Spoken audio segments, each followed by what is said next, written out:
The Unified Multiaxis Toolpath was a revolutionary new enhancement introduced in Mastercam 2022. Unified combines the functionality of several multi-axis toolpaths into a single, powerful interface. Beyond its ability to replicate and surpass the functionality of a number of toolpaths, Unified also allows you to switch between these strategies without needing to rebuild from scratch. Because of Unified's power and ease of use, with the release of Mastercam 2023, you will no longer have the option to create morph, parallel, along curve, and project curve toolpaths.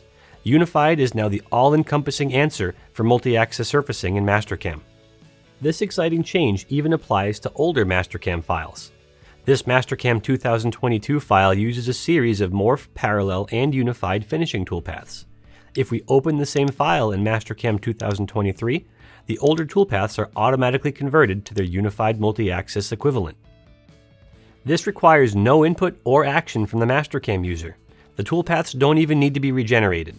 The tool motion will be identical to what it was before. In Mastercam 2022, the Operations Manager doesn't provide us with much information about the Unified Multi-Axis operations. The only useful information comes from the toolpath comment.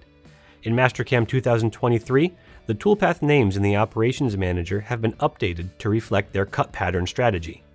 This enhancement provides Mastercam users with more useful information without cluttering the screen. There's no doubt that this is an impactful change to the Mastercam multi-axis experience. In the following series of videos, we'll show you how to use Unified Multi-Axis to replicate the toolpath strategies you're already familiar with. We'll also show you how to use some powerful new tools that are available within the Unified Multi-Axis interface.